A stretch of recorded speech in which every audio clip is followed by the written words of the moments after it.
Boa noite, aqui é a doutora Cristina Guiar com a live da quinta-feira. Quem estiver entrando, vai dando um oizinho, vai dizendo quem entrou, para que a gente possa conversar, certo? Primeira live do ano, terceira eu não fiz a live. Como eu coloquei para vocês, esse agora em janeiro a gente já vai mostrar o projeto, né? Clínicas. Então, com isso, eu estava filmando e ele vai acontecer nas terças-feiras prioritariamente. Então, essa terça-feira a gente estava filmando, editando os vídeos das clínicas que querem, né, participar, porque é claro que eu só posso colocar as clínicas que querem participar. As que por acaso não quiserem participar, eu não posso colocá-las, né? Então, por isso eu estou esperando. Quem mais quiser aparecer no projeto, entre em contato. Eu botei o WhatsApp no post. Pode ser pelos comentários, mas pode ser também aqui pelo WhatsApp, tá certo? Muita gente já entrou, que bom que entraram rápido. Acho que é o ânimo, né? No começo do ano, a gente começar logo.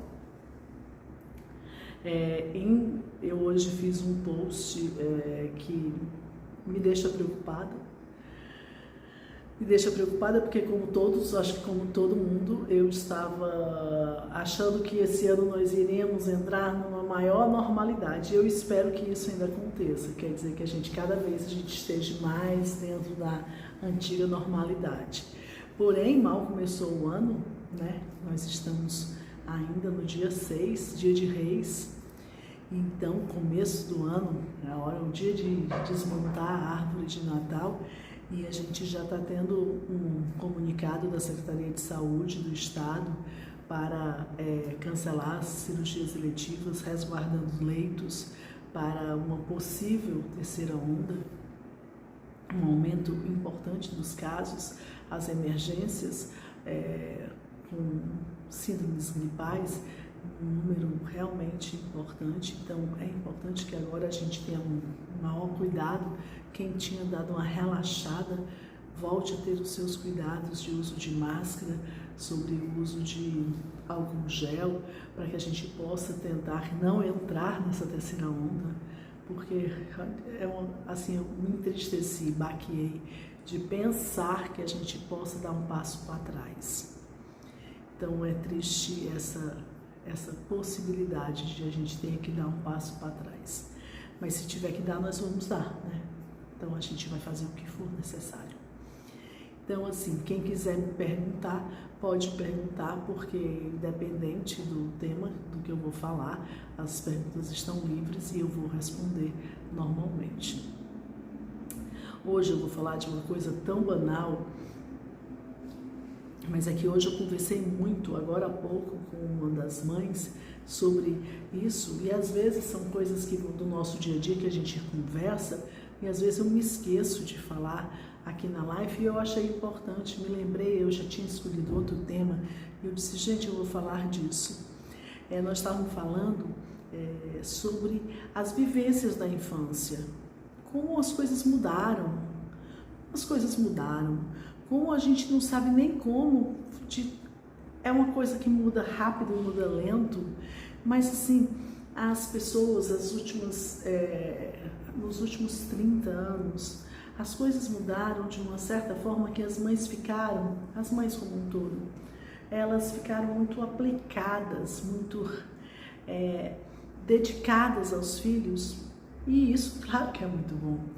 Porém, elas começaram a ficar tão dedicadas, evitando coisas que eram tão comuns na infância de pessoas de uma faixa etária um pouco mais velhas. Então, assim, o que eu estou querendo dizer é que a gente não vê mais uma criança.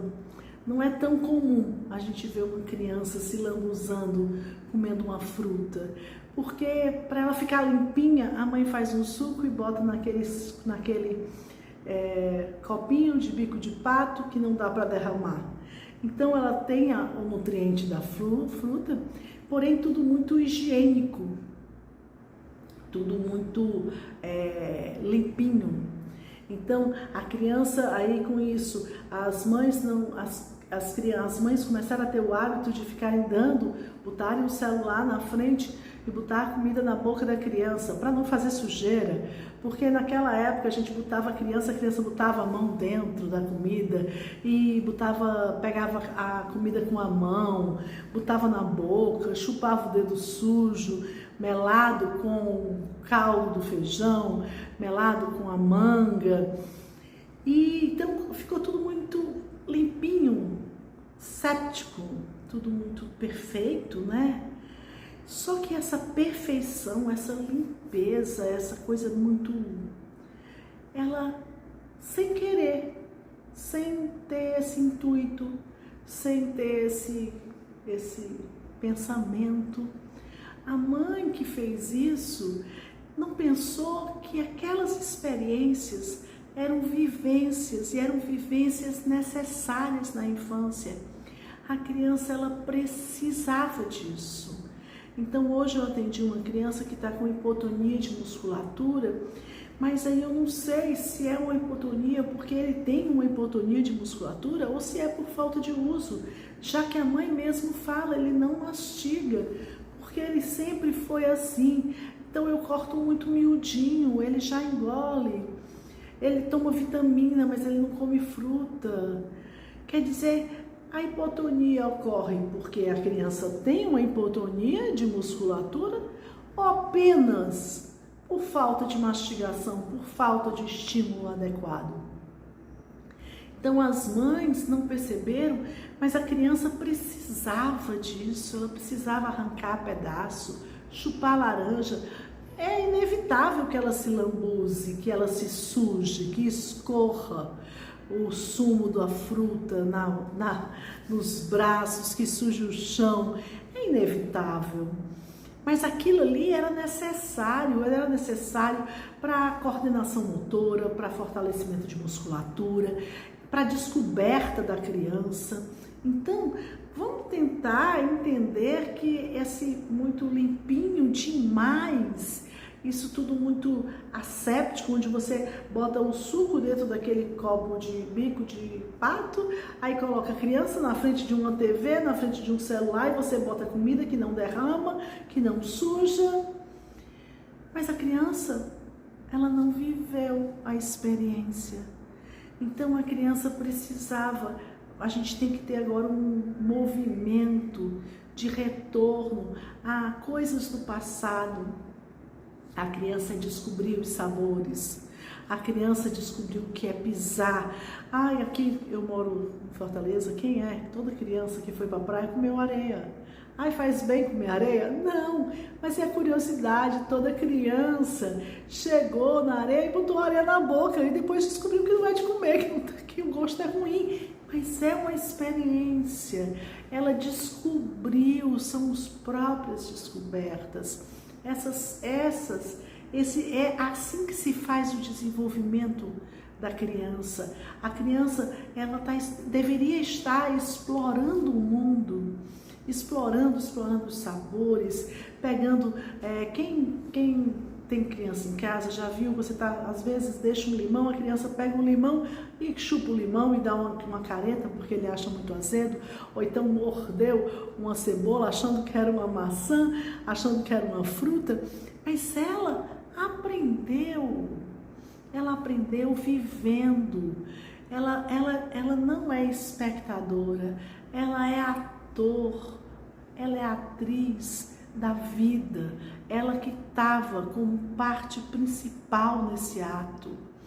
Então a vida é assim, é pegar o palco, é o chão, você vai andar, você vai cair, provavelmente. Ah, mas eu não deixo ele engatinhar porque eu tenho medo que ele fique no chão. Ah, eu não deixo ele porque eu tenho medo que ele caia. Gente, não se pode viver dessa forma. A criança, ela tem que explorar o mundo. E isso faz parte do desenvolvimento dela, do desenvolvimento saudável. Então, a gente encontra crianças, essa criança que eu vi, a hipotonia dele, a fala dele é uma fala muito difícil de ser compreendida, porque tem muitas trocas de fonemas, muita subtração de fonemas, basicamente por hipotonia de musculatura. Então fica uma coisa muito complicada. Claro que a mãe entende o filho, porque a mãe entende mesmo que ele não falasse, mas eu não consigo quase entender. Eu pego aqui uma palavra, aqui outra lá, e a criança já tem mais de 4 anos, então assim, isso vai dificultar na escola, isso vai dificultar nas relações, e a gente aí vai para fono, mas não adianta só ir para fono, tem que mudar o estilo de vida, mudar a alimentação, mudar a forma de dar comida, a forma de deixar tudo tão facilitado assim. Então, o uso de canudos para poder fazer força, soprar, encher balão, assoviar, quer dizer, são coisas. A criança quando aprende a assoviar, vira uma brincadeira que ela descobre como que ela consegue fazer isso. É muito interessante. Então, assim, todas essas experiências, elas de uma certa forma foram esquecidas, porque para ele não sujar o chão, para ele não se sujar, para não manchar a roupa, para não... aí depois vou ter que dar um banho, porque ele está todo melado, o chão está todo sujo. Eu sei, mas faz parte. Como é que a gente vai descobrir o sabor de uma fruta, incentivar? A criança vai gostar de comer frutas. Se você nunca incentivou, você coloca aquele quadradinho, cortadinho no prato e você espeta ele com um garfo e bota direto na boca. A criança não pegou, não teve o prazer de morder a fruta. Então, existem coisas que são do passado, mas que são interessantes. Passear, pegar uma folhinha, tirar uma folhinha, cheirar uma folhinha, ver, sabe aquelas coisas que a gente fazia na praia, pular a onda, provar a água do mar para saber se ela realmente é salgada. E a criança, ela desenvolve todas essas habilidades brincando, andando de bicicleta, ela desenvolve coordenação motora, aprendendo a subir nas árvores. Hoje em dia as crianças são tão desengonçadas, elas não sabem subir nas árvores. Muitas, você vê as árvores, menina, como é que esses meninos estão lá em cima? Muitos não sabem subir nas árvores, não têm essa destreza. Então, assim, eles têm algumas as habilidades no sentido de aprender. Mas é porque ele já sabe o alfabeto, tem 4 anos, mas sabe o alfabeto, sabe contar até 100, ele sabe o alfabeto na ordem, e isso também ele sabe falando ao contrário. Então, os estímulos foram muito estímulos mais para acadêmicos, mas na vivência a criança está completamente empobrecida. De vivências, de sabores, de experiências, até quando cai uma coisa no chão que derrama, que a criança chora, que a criança toma um susto, que sabe que fez errado, que pede desculpa, que vai buscar o pano para limpar, tudo isso é vivência. Aprender a viver, tá entendendo? A vida não é um comercial de margarina. A vida é o pé no chão, são as relações verdadeiras, é um beijo molhado, é um abraço apertado, é um pé em cima do outro pé, é o chamego, é a água gelada, é chupar gelo, é ir para o sol, é tomar banho de mangueira, é tomar banho de piscina, é tomar banho de mar. Mas é também comer brigadeiro de colher, é também tomar água na garrafa. São as coisas que toda criança faz, que fazem parte da infância, fazem e deveriam ser estimuladas a serem vividas, a serem experimentadas. Então eu acho que hoje Hoje uma mãe me perguntou, doutora, com esse aumento dos casos de Covid, não sei o que, eu ia colocar minha menina de 2 anos e meio na escola, mas agora eu posso adiar um pouco? Aí eu disse, mas ela não vai pegar um Covid, as chances da criança pegar um Covid nessa idade com grande seriedade não será tão grande. Ela, mas eu tenho minha mãe de idade em casa. Aí eu disse, o prejuízo é grande para a criança de não ir para a escola. Agora ela está tendo vivências ou ela está assistindo televisão e vendo celular? Porque se vocês estiverem brincando, pulando, brincando, cantando, rabiscando, fazendo biscoito, amassando a massa, ensinando a criança a fazer comida, colocar a fruta, fazer o suco, derramar o suco no copinho, dividir, ela está tendo vivências que são vivências que você pode fazer em casa. Ou ela está na televisão. Porque se o prejuízo maior foi que a gente teve nas crianças agora na pandemia, a gente teve a retirada da socialização pela escola. Então, ela não ia para a escola, ela não tinha vivência, não tinha socialização com as outras crianças e ela tinha em casa, em vez de brincadeiras, ela tinha eletrônicos. Então, como não tinham o que fazer, então os pais não fizeram grandes brincadeiras. Os pais estavam cansados, os pais estavam estressados, a pandemia nos deixou muito impactados. Então, era aquele negócio, ele gosta, deixa ele na TV, no videogame, no celular. Então, a gente, além de ter retirado a socialização e as vivências que a escola nos dá, a gente substituiu isso por uma coisa muito fraquinha, que é o espectador. É dar a ele algo para assistir, onde ele é um espectador.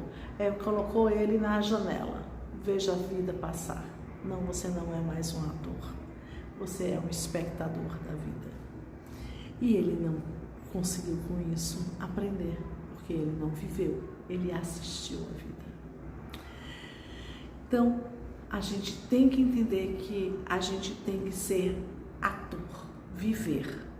E a gente tem que fazer com os nossos filhos que tenham muitas experiências, proporcionar novas experiências, proporcionar novos sabores, novos desafios, novas ideias, como fazer, a tentar atiçar a imaginação, o teatro de boneco, pintar o dedo, fazer de marionete de dedo, mas mesmo dentro de casa tinha uma quantidade imensa de coisas para fazer, mas não foram feitas, porque tudo está dentro da gente, é o nosso ânimo, era a nossa cabeça. Então, as crianças, talvez sejam as pessoas que foram mais penalizadas por esse período tão longo, onde nós todos estávamos tão abatidos e que eu espero que a gente não precise dar um passo para trás. Vou agora responder as perguntas. Quem quiser pode me perguntar. Vou voltar lá no comecinho da live para não perder a pergunta de ninguém, certo? Lá no comecinho. Rafaela, feliz ano novo. Ceissa, feliz ano novo. Primeira live do ano.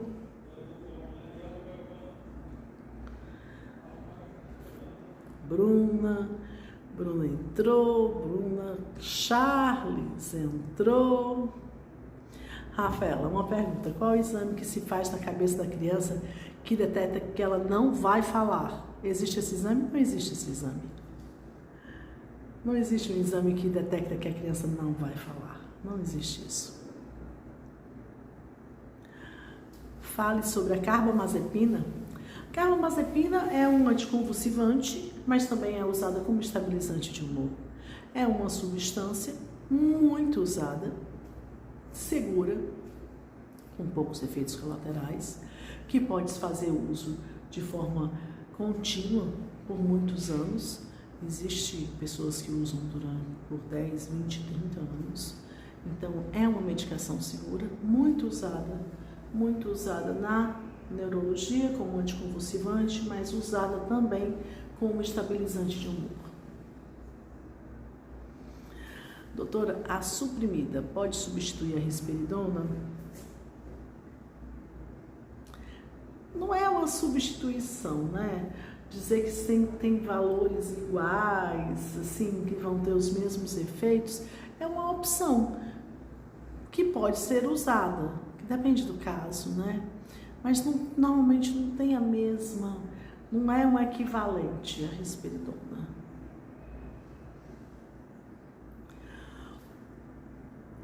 Eu tenho pouca experiência, porque eu acho que ela acaba dando mais efeitos colaterais, a suprimida. Uso pouco, acho ela mais difícil para você quantificar e para você aumentar. Acho ela mais difícil que a risperidona. Acho que ela tem também muitos efeitos colaterais. Então, não vejo, acho que ela tem o seu espaço. Quando você precisa, que você está com dificuldades, muitos efeitos colaterais da risperidona, você acaba tendo que procurar outras opções.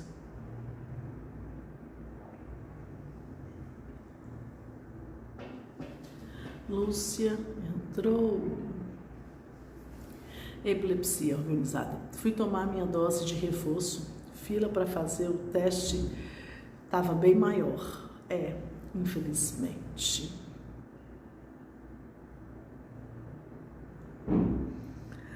Boa noite, Cristina. Epilepsia organizada. Aquele pé na grama, no chão da rua, usa só Protex. Não é legal. Então, o que acontece? Sabe, a gente tinha facilidades, é claro, né? No passado, mais segurança. Então, com isso, a gente conseguia fazer algumas coisas. Realmente, aprender a andar de bicicleta na calçada. São coisas que as crianças de hoje não vão entender. Hoje em dia a gente ensina a criança a andar de bicicleta no playground. Ela não vai entender muito como é que era isso. Mas existem ainda opções, existe o playground para poder andar de bicicleta, fazer o patins, existe o parque, existe a quadra. A bicicleta ainda é uma coisa boa, o patins ainda existe, o skate, tá entendendo? Pegar tatuí. Essa epilepsia organizada é de São Paulo. Tenho quase certeza. Pegar fruta no pé da raiz. Pegar a siriguela. Aqui em Fortaleza a gente pega siriguela, azeitona preta. Rutiel, doutora, quero colocar meu filho na escola, ele tem 2 anos, mas o pai não quer, porque disse que ele é novo. Mas eu acho que seria muito bom. A escola, do ponto de vista de estimular a criança, a escola não tem defeitos. Para o neuropediatra, a escola não tem defeitos. Então, assim, quanto mais cedo, melhor. Meu filho entrou na escola com 10 meses. Por quê? Porque eu trabalho 2 expedientes e eu passo o tempo inteiro ao meu trabalho ensinar as mães a estimular corretamente as crianças. Quer dizer, explicar que devem ser estimuladas.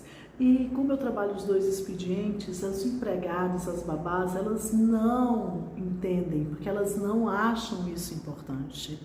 Então você vai tendo um desgaste de reclamando, porque não era para ser, porque tá no videogame, porque botou no DVD da galinha pintadinha. E vai fazendo um desgaste, você vai vendo que a criança não está bem estimulada. E aí eu vi que eu estava casa de ferreiro, espeto de pau, eu não podia passar o meu dia inteiro falando para estimular corretamente. E eu não estaria fazendo isso. Então eu coloquei no berçário e eu não me arrependo. Fui crucificada na família porque tinha colocado ele, mas foi como ele se desenvolveu, porque o desgaste, você trabalha os 2 expedientes, aí chega em casa e você é reclamar da babá, a botar câmera para você ficar fiscalizando o que é que estão fazendo. e você não consegue, e as pessoas não acham isso importante, acham isso que é besteira, que isso é besteira da doutora, isso é frescura, e você sabendo da importância e não conseguindo. Então por isso eu coloquei o mais cedo possível. Então eu não acho, nenhuma idade eu acho novo. Agora, do ponto de vista pediátrico, quando você coloca na escola, você tem realmente mais contato e aí existe essa parte. Eu falei do ponto de vista da neuropediatria para estímulo, do ponto de vista pediátrico para ter mais viroses, mais doenças, porque é claro, você está entrando em contato com outras pessoas. Quando nesse período de lockdown, que as crianças ficaram em casa, não saíam de casa, as crianças não ficavam doentes. Houve uma queda absurda da venda de antibióticos, as crianças não ficavam doentes, passaram um ano e meio sem nenhuma doença. Por quê? Porque elas estavam em casa, elas não saíam de casa, então elas não existia a transmissão. Então, realmente, quando você sai de casa, que você leva a criança, você está... a criança pequena, ela não tem hábitos de higiene tão importantes. Então, a parte de limpar, lavar as mãos, elas se abraçam com as outras crianças, se aproximam das outras crianças, passam a mão no nariz, passam a mão na boca. Então, as crianças pequenas, elas têm a mão na boca, a mão em tudo e tudo na boca. Então, com isso, do ponto de vista de viroses, de doenças, você quando coloca na escola, você vai ter um acometimento de mais eventos. Porém, do ponto de vista de desenvolvimento neurológico, que é do ponto de vista neurológico, a escola ela não tem defeitos.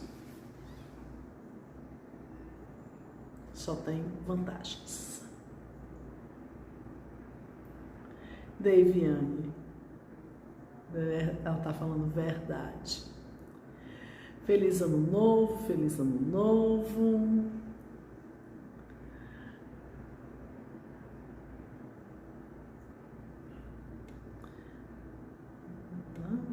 Deixa eu ver aqui. Deviane, feliz ano novo. Que foi mais que acho que voltou aqui um pouco. Laís, a professora do meu filho disse que ele não presta atenção na aula. Ele tem 5 anos, é super inteligente, mas fala uma única vez e ele já aprende. E não tem paciência de escutar de novo. Isso é problema? Depende. Às vezes sim, às vezes não.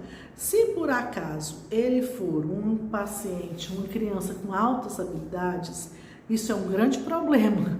Não porque é doença, mas é porque um paciente com altas habilidades, ele é tão difícil de você incluí-lo na escola quanto um paciente com deficiências. É muito complicado. Você precisa de escolas especializadas, porque a velocidade das pessoas, dos prodígios, das pessoas portadoras de altas habilidades, eles consomem muito rápido o conhecimento. Então, eles aprendem muito rápido. Então, você precisa dar muito mais conteúdo, o que também é muito difícil de acontecer dentro de você está numa escola padrão, então essa criança se sobressai de uma forma. Então, tanto quem aprende muito rápido como quem tem dificuldade de aprendizado vão precisar fazer uma inclusão. E a inclusão é difícil nos dois casos. E as crianças com altas habilidades, elas acabam sabendo muito, porque elas são muito sedentas de conhecimento. Porém, elas emocionalmente, elas são próprias para a idade. Então, elas têm um conhecimento, uma vontade de aprender, ela tem uma memória, ela tem um conhecimento, uma curiosidade, uma sede do conhecimento muito importante, porém, em disparate com o emocional dela. Então, são por isso que são crianças que, embora saibam muito mais, têm um conhecimento muito maior do que os outros da série, é muito difícil de você... por isso que existem escolas para as altas habilidades. Então, por quê? Porque você precisa dar muitos mas é difícil de incluí-los na escola normal. Então ele precisa ter, para ele ficar na escola normal, ele precisa ter diversos outros cursos para dar vários outros conhecimentos para ele. E não esquecendo que, embora ele seja muito mais preparado academicamente, ele é completamente criança no sentido emocional, ele é da idade dele, emocionalmente. Onde ele vai ter os conflitos da idade, ele tem as inseguranças da idade, ele tem os medos da idade. Quer dizer que fiquem completamente disparate, porque essas crianças de altas habilidades, eles aprendem, se for das línguas, eles aprendem facilmente 2, 3 idiomas. Quando eles são de cálculo, que eles têm uma habilidade para cálculo, eles estão lá na frente na matemática, estão resolvendo problemas dificílimos na segunda série, porém eles têm 8 anos e choram no medo do escuro da mesma forma que um outro menino de 8 anos pode chorar. Então esse disparate não é muito fácil não, e a família precisa muito da família. E a alta habilidade também é diagnóstico. Saber se ele tem alta habilidade é um diagnóstico, porque você precisa ser orientado. Você precisa de laudo, porque você vai precisar de apoio psicopedagógico. Então, não necessariamente é uma doença, não. Às vezes é uma coisa boa, mas eu acho tão difícil, a alta habilidade quanto a deficiência. Você incluir.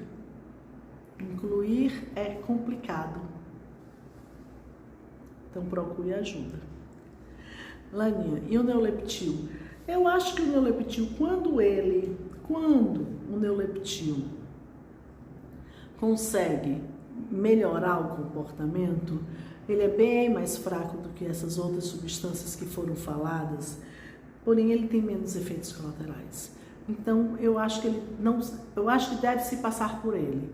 Você deve tentar, porque todos os que ficarem bem com o neuleptil, que tiverem um sono melhorado, a sua inquietude com o neuleptil, você está usando uma substância que vai ter menos efeitos colaterais. Agora, bem mais fraca, um poder bem menor. Então, não vai servir para todo mundo, é claro e evidente. Laís, andar na ponta dos pés, tem 5 anos, a criança é um problema neurológico? Andar na ponta dos pés acontece em várias situações. Existem pessoas que andam na ponta dos pés por encurtamento do tendão de Aquiles. Existem pessoas que andam na ponta dos pés por um aumento no tônus da batata da perna, que aí você tem uma espasticidade, que acontece em algumas doenças da neurologia.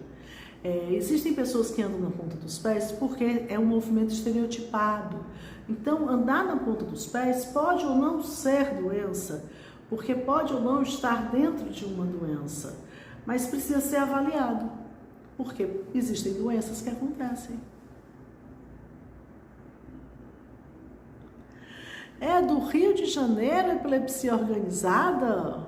Mas é próximo, por isso Tatuí.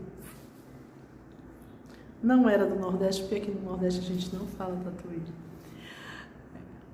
Rutiele, ele não quer botar ele na escola porque ele aprende a andar faz alguns dias ainda.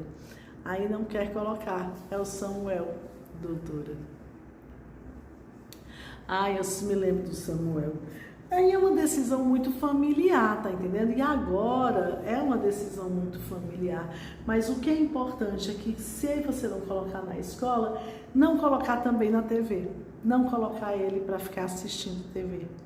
Então, fazer com que ele adquira as vivências, brinque, explore o mundo, entendeu? Consiga andar, brincar, explorar o brinquedo, ter coisas para fazer e não para assistir. Então, eu acho que a principal resposta é: vai colocar ou não vai colocar nesse momento? É uma decisão familiar. Mas se não colocar, você não colocou num local de vivências, então você vai proporcionar essas vivências. Igler. Eu não estou conseguindo ler. Igler. Doutora, boa noite. Pelo comportamento da minha filha, às vezes eu penso que ela tem autismo leve. O ideal será levar no neuropediatra? Sim. o neuropediatra que faz o diagnóstico. E o autismo leve é um diagnóstico que só o neuropediatra vai te dar. Porque se ela tiver um autismo leve, ela possui uma dificuldade de comunicação também leve. Então, são esses os casos onde são muito justificados, que vai ter sempre alguém dizendo assim, não é nada, isso aí é da criança, isso aí é do temperamento, é porque ela puxou, é porque ela é tímida, é porque ela puxou a avó, a avó, a tia, o pai. Então, se for um autismo leve, ela tem uma dificuldade de comunicação pequena. E é nesses casos que muitas vezes nós temos a família que justifica as deficiências e as dificuldades da criança. Então, realmente, só um neuropediatra para te dar o diagnóstico. Deia. Doutora, qual a sua opinião sobre assistir desenhos antes dos 2 anos? Não assisti. Eu acho horrível. Na creche da minha filha tem TV na sala.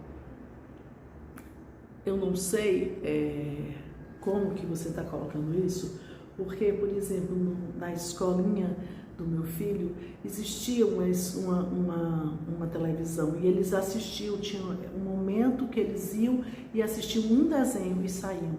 Não é como casa, que liga a televisão e deixa a televisão ligada.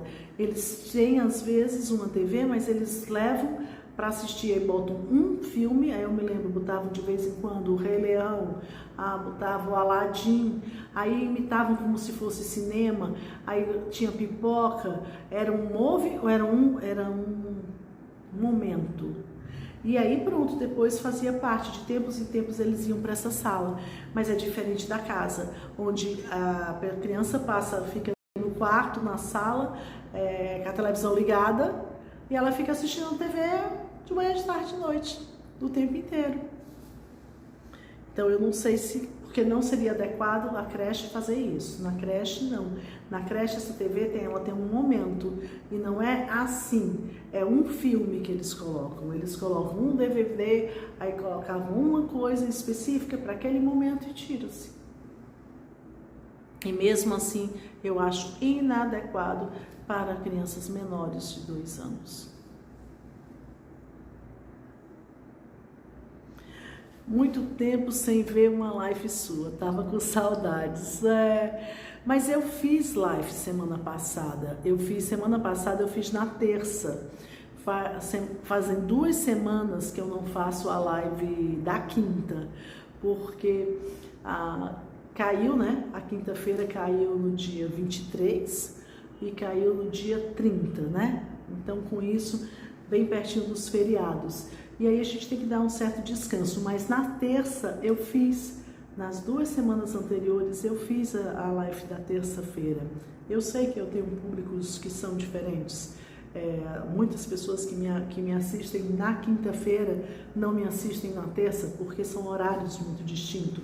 Terça-feira é às 5 da tarde e quinta é às 8 da noite. Mas eu fiz live semana passada.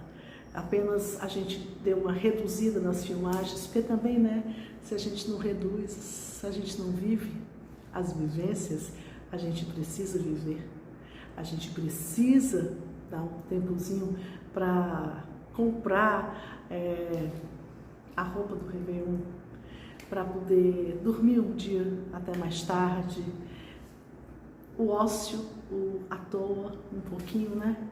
Que isso faz você pensar, repensar, ter ideias.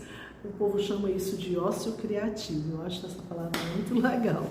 Mas, na verdade, é o descanso, porque você, depois que está descansada, você começa a ter novamente ideias, as suas energias estão renovadas, né? Tudo de bom, feliz ano novo para você também. Ele é muito Aig Girão. Ele é muito observador e tem medo de muita coisa, tem dificuldade enorme de aceitar algo diferente. São algumas queixas que você pode realmente ter Lembra, não fazem o diagnóstico, mas lembram, porque o diagnóstico do TEA é feito pela definição, que quer dizer, TEA, transtorno do espectro autista, você tem que ter 1 grau de dificuldade de comunicação. Pode ser um grau leve. Pode ser uma dificuldade de comunicação leve, mas é necessário, é obrigatório para que eu faça o diagnóstico de TEA. Então, assim, se você está entrando agora na live, conhece apenas o Instagram, dou uma dica, entra no canal Neuropediatria para Você do YouTube, porque lá você vai ter um vídeo que vai explicar o que é o TEA, explicando o TEA de diversas formas, o que é o TEA leve, o que é o TEA, o que é o autismo. Fazendo alguns vídeos eu faço comparações para as pessoas conseguirem entender. Depois eu vou falar sobre as características do TEA em vídeos separados, a sensibilidade, a exagerada no TEA, o distúrbio do sono no TEA, a seletividade alimentar no TEA. Então, vai ficando tudo separadinho e aí fica um pouco mais fácil para você entender o quadro do TEA. Então, entra no canal e assiste. Lá tem uma playlist que, assim, quero te conhecer, que foi uma playlist que eu fiz, são 7 vídeos que tem sobre epilepsia, desenvolvimento neurológico e transtorno do espectro autista. Eu aconselho assistir na sequência, porque foi filmado na sequência, é como se fosse uma só conversa. Existe uma continuidade entre um vídeo e o outro. Então, a playlist é uma sequência. E é claro, né? Se inscreva no canal. Me dá um like. Adna, boa noite. Boa noite. A Adna também sempre me acompanha. Doutora, o que fazer quando a prolactina está alta por conta da risperidona? Primeiro, a maioria das vezes a gente vai ter que fazer uma retirada da risperidona de forma gradual. Porque se você não retirar a risperidona, você não consegue baixar a prolactina. Então, infelizmente, isso faz com que eu queimei uma droga, né? Então, acaba que eu não posso mais manter a risperidona. Então, a primeira coisa é a retirada do desmame da risperidona. Laurinha, muito obrigada por tirar minhas dúvidas. De nada. Antônia dos Santos, boa noite. Meu filho tem autismo leve, qual eu procuro? Neuropediatra ou neurologista? O ideal é neuropediatra.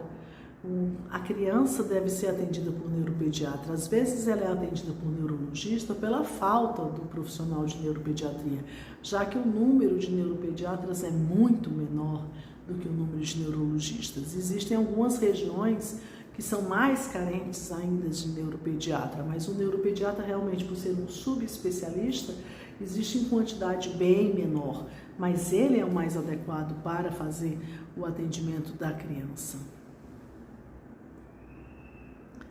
Que Deus lhe abençoe sempre você e sua família. Muito obrigada. Deus te ouça. Cristina, meu filho é autista, ela deve continuar a frase. Laís, obrigada pelas respostas, doutora. Um feliz ano novo. Feliz ano novo para vocês. Aparecida, boa noite, doutora. Acho que o meu leptinho não está mais fazendo efeito. Ele não come quase nada e principalmente não está dormindo. O que devo fazer? Aí vai ser reavaliado, vai ser pensado numa nova medicação. Rutiele, ela andou sozinha no dia 21 de dezembro, doutora. Foi minha maior alegria. Que coisa boa, né? Quando a criança começa a andar, é uma grande emoção. É uma grande emoção para todo mundo. Tanto que as mães não se esquecem desse dia. Aparecida. Pela madrugada, ele balança bastante a cabeça com os olhos fechados e às vezes fica batendo o braço ou se não a perna.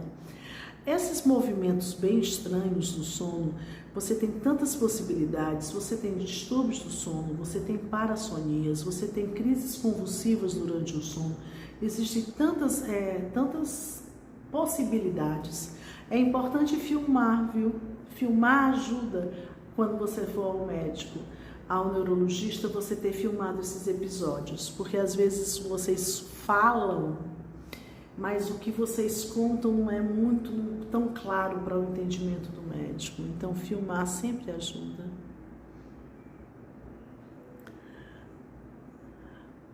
Epilepsia organizada. Eu não estava conseguindo assistir, muito trabalho também. Imagino. A Adna, nem te vi entrar. A Adna entrou. Foi tirado. Ficou ficou limpo por 3 meses de risperidona. Aí a criança se transformou e não dormiu mais. O neuropediatra voltou com a risperidona. Aí eu acho que ele deveria ter voltado com outra medicação, tá entendendo? Porque depois que ele teve o efeito colateral, aí você voltar com a mesma substância, vai voltar o efeito colateral.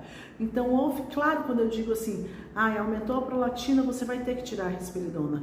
Claro que ele vai precisar ser colocado outra substância, outra medicação, que possa controlar os sintomas, as queixas que a criança tinha para poder fazer uso de risperidona. Mas a substância risperidona aqui ficou ruim, porque ele tem um efeito colateral importante, que não tem como trabalhar. Eu vou ter que tirar a medicação, no caso risperidona. Eucleciane. Boa noite, doutora. É porque o meu filho, ele tem autismo, mas só ele não toma medicamento. Aí qual é o profissional que possa procurar para avaliar, porque ele é muito imperativo e bate, morde. O paciente autista, ele não precisa usar medicação. O que faz a necessidade do uso da medicação são as queixas. Se é um autista que está com um distúrbio do sono importante, talvez eu precise usar. É um autista que está com muita agressividade, com muita agitação, talvez eu precise usar. Então você vai procurar o neuropediatra. E é ele que vai avaliar a necessidade ou não do uso da medicação. José. Boa noite, minha neta vai completar 1 ano agora, dia 7, amanhã. Ela fica em pé, mas não senta. Devo procurar um neuropediatra? Ela fica em pé, mas não senta? Como é que ela fica em pé se ela não senta? Eu entendi corretamente? Não dá para a pessoa ficar, ela fica em pé, ela não pode ainda não andar, mas ela não se senta. Ela não tem como ficar em pé, mesmo com apoio, se ela não senta. Porque para ela ficar em pé, ela precisa ter controle de tronco. Sentar é a aquisição do controle de tronco. Então eu não entendi direito.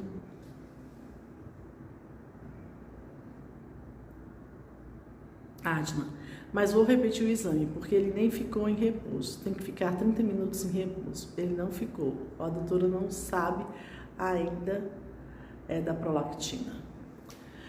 Provavelmente, se estiver alta, vai ter que fazer a substituição por uma outra medicação para fazer o controle dos sintomas. Maria.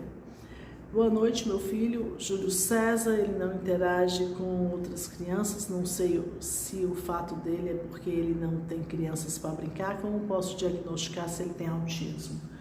Com o neuropediatra.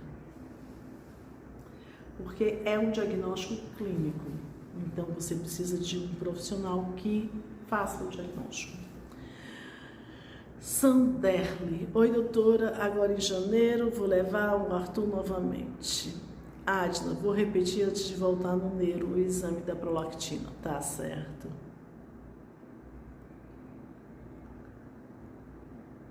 Aninha, José. Ele não senta sozinho, mas ele fica em pé sozinho?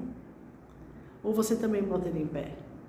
Porque se ele não senta sozinho, então ele tem uma hipotonia. Então ele também não vai ficar em pé sozinho. Então você coloca ele em pé.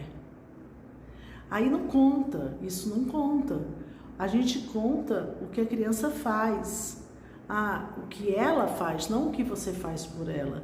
Quer dizer, quando você coloca a criança sentada, ela não está sentada, você escora a criança, então ela não senta ainda. Ela fica em pé, mas você colocou ela em pé, então ela não se ergue. Você coloca ela em pé e bota ela segurando, escorada. Então ela não fica em pé. Então, por isso que vocês têm que... mas então ela tem um atraso, porque ela já devia sentar faz muito tempo. E aí você precisa levá-la para o neurologista para ver. Ela não tem controle do tronco, e nessa idade ela já deveria ter. Então ela tem um atraso motor. Então, por isso, para você fazer a quantidade de possibilidades de atraso motor é imenso. Então, realmente é com neuropediatra. Você precisa de uma avaliação de neuropediatra. A criança com TEA pode também ter TDAH associado? Teoricamente, sim. O problema é a banalidade, porque o paciente com TEA, ele é agitado, então as pessoas querem chamar de hiperativo, mas a agitação é justificada pelo TEA. Então, muitos faz parte do TEA a agitação. E algumas mães querem chamar como hiperativo a agitação do TEA e dando a entender que a criança tem TDAH. O paciente com TEA tem uma dificuldade de comunicação. Dificuldade de comunicação é dificuldade de falar, mas também de entender o que o outro fala. Então, o paciente com TEA, ele tem dificuldade de contato visual. Ele não se expressa, ele não presta atenção no que você fala. Você chama por ele não responde ao chamado. E aí, algumas pessoas querem chamar isso de déficit de atenção. Mas isso não é déficit de atenção, isso é a alteração da comunicação do TEA. Então, poder ter TDAH, não é porque a pessoa é TEA, ela não pode existir o TDAH em associação. Poder pode, mas não da forma que eu tenho visto, onde as pessoas pegam a agitação do TEA e chamam de hiperativo. Pegam a dificuldade de comunicação do TEA e colocam como déficit de atenção. Josi. Gente linda, vamos dar coração para essa doutora. Ai, ela me dá muito coração. Essa coração dela ajuda, porque a live vai bem para cima. Obrigada! Ela toda vez, a Jusce se lembra dos corações. Mandem assim uma chuva de corações. Corações, corações, corações. É normal a criança ter crise convulsiva mesmo tomando a medicação? Não é normal, não é o que eu quero, mas pode acontecer. Primeiro, porque atrasos da medicação, a absorção da medicação, você às vezes não fez exames de dosagem sérica, a dose não está boa para o peso. Então, existem várias coisas que podem acontecer da pessoa ter convulsão tomando a medicação, mas não é o nosso desejo. O nosso desejo é fazer o controle. O intuito do tratamento é não ter crises. O tratamento é, você não tem convulsão, toma um remédio para não ter convulsões. Mas pode acontecer, porque o remédio, ele é dado na infância pelo peso, ele tem que ser ajustado, ele tem que ser feito em horários corretos, de horários regulares, 12 em 12 horas. A gente precisa checar se a criança está absorvendo corretamente, então existem exames de sangue que precisam ser solicitados. Se essas coisas não forem feitas corretamente, você pode ter uma crise que nós chamamos de crise de escape. Epilepsia organizada. Vou indo, doutora, obrigada e um feliz ano novo. Para você também. Beijos e boa noite. Maria, excelente explicação. Muito obrigada. Júcio e Cristine, feliz ano novo para você e sua família. Olha, o João Pedro tá ótimo, viu? Sem a medicação. Que bom. Só boas notícias. A Maria, é a Socorro de Barreira. Ah, tá. Que aparece aqui como se é Maria, né? Sanderle, doutora, devido à agitação do autismo, ele não... Sendo hiperativo, ele toma medicação para essa agitação? Sim, muitas agitações a gente faz uso de medicação para fazer o controle da agitação. HB, boa noite, meu filho pegou uma gripe, o médico passou loratadina. Posso dar ele tendo autismo? Pode. A loratadina pode ser usada no autismo. Aparece como Maria Socorro. Eu já respondi a todas as perguntas que estão aqui no feed. Quem quiser me perguntar, aproveite os últimos minutos aí da live, que a gente vai encerrar daqui a uns minutinhos, quando der as 9 horas. Enquanto eu espero esse finalzinho da live, agradeço aos milhões de corações, que isso me ajuda demais. Essa live eu vou colocar no IGTV. Então, vocês comentarem, curtirem, compartilharem, colocarem o coraçãozinho do lado do comentário, colocar o legalzinho se gostou, o curtiu como comentário, ajuda muito a gente ter um maior engajamento, o que é necessário dentro da vida do Instagram. Então, por isso, quem quiser me ajudar, fazer com que a página suba mais rapidamente, eu tenha um melhor algoritmo, curta, comente, dê um sinalzinho, dá um oizinho, oi, boa noite, dá um coração, uma carinha de feliz, beijos, curte, comenta, salva. Essas coisas são as coisas que todo mundo que trabalha na internet gosta, porque é isso que aumenta o nosso algoritmo e que faz a gente chegar a um número maior. Evidente, né? Deixa eu ver, apareceram duas perguntas aqui. Régia, é normal a criança com TDAH ser respondona e desobediente? O paciente TDAH, ele é muito difícil de convívio, porque ele é muito agitado, então é muito comum eles terem TOD associado, que é transtorno opositor desafiante. É comum eles terem o TOD associado ao TDAH. E eles são crianças muito rápidas, então eles são muito rápidos, eles não têm muita paciência, e eles demandam muita energia dos pais, então ele acaba sendo muito respondão, desobediente e necessitando de muita energia dos pais. Mari Souza, boa noite, doutora. Tem alguma medicação para bebê que é molinho, ainda com 8 meses? Na grande maioria das vezes vai ser um tratamento com fisioterapia, porém você precisa saber qual é a causa. O paciente é hipotônico, mas hipotônico ele é molinho, isso eu já sei, até você sabe. Por que ele é molinho? A partir dessa pergunta, dessa resposta, é que vai ter o plano de tratamento. Diego, doutora, criança com epilepsia, com crises frequentes e com queixa de dificuldade atencional, é possível considerar que também as crises estejam ocorrendo no lobo pré-frontal? Não preciso nem disso. Se eu tenho uma criança com crises convulsivas, eu tenho uma alteração de todas as funções cognitivas. Então ela não pode estar bem. Ela não pode estar aprendendo corretamente, porque a crise convulsiva ela diminui raciocínio, memória, concentração, atenção. A criança fica meio que embotada, tanto que quando a gente tem um paciente com epilepsia refratária e que eu consigo uma melhora importante do número de crises, a criança parece que ela está de novo aqui. Ela entende, ela interage, ela escuta, ela responde. Quando ela tem mais crises, ela fica meio alheia, ela fica lentificada nas suas respostas. Então, não precisa ser no lobo pré-frontal, não precisa para poder justificar. A epilepsia é uma das causas de baixo rendimento escolar. A epilepsia, paciente com epilepsia que está tendo crises. Se você tem crises controladas, não, mas se você está tendo crises, você vai ter seu raciocínio, memória, concentração, atenção, todas as suas funções cognitivas, elas estão reduzidas, diminuídas temporariamente, e elas vão ser recuperadas. Porém, antes da recuperação ocorre outra crise, e ocorre outra, e ocorre outra.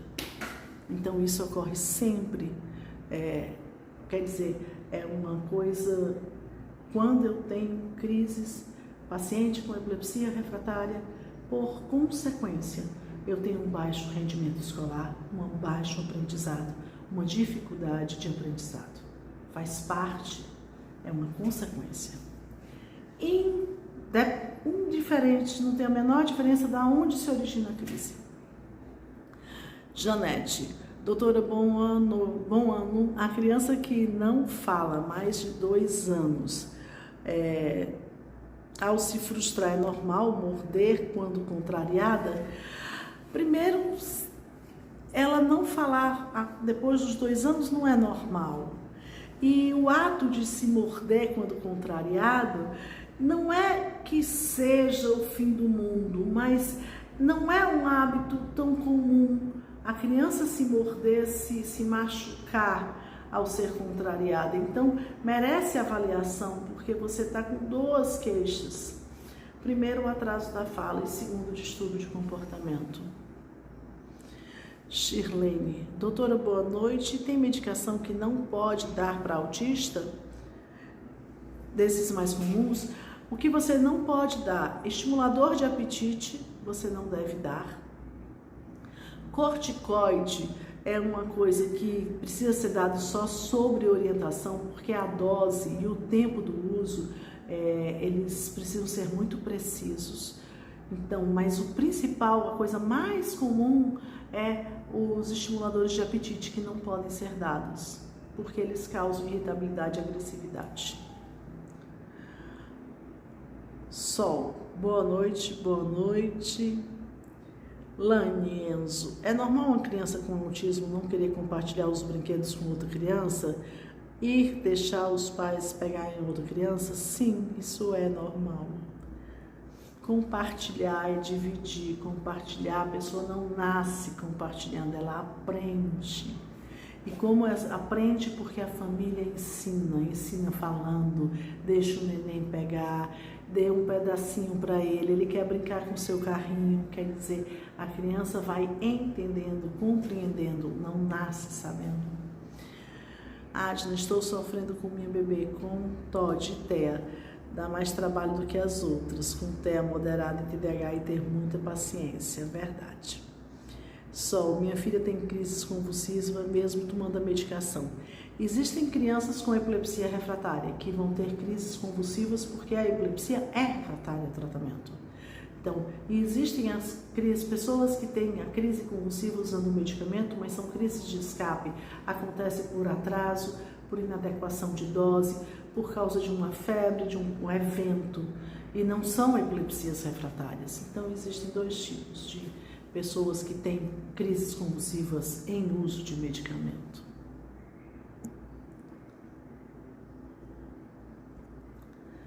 Deixa eu ver que agora eu vou encerrar.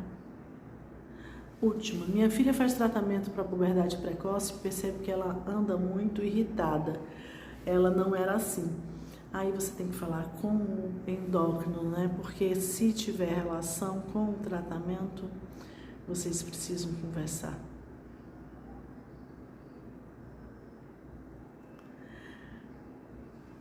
Doutora, criança que tem retardo mental grave, epilepsia, ela vai fazer uso de Depaquene e Risperidona? Ela fazer uso de Depaquene e Risperidona, pode. Gente, agora terminou por causa do meu horário, né? Quem eu não conseguir responder pode me mandar pelo direct. E a gente vai colocando aqui na página sobre o projeto Clínicas. E eu vou colocar essa live para vocês no IGTV, tá certo? Um beijo, fiquem com Deus, boa noite e um ótimo ano. Vamos pensar positivo que as coisas vão melhorar. Nós não vamos precisar dar passo para trás, nós vamos dar passo para frente. Um beijo, fiquem com Deus.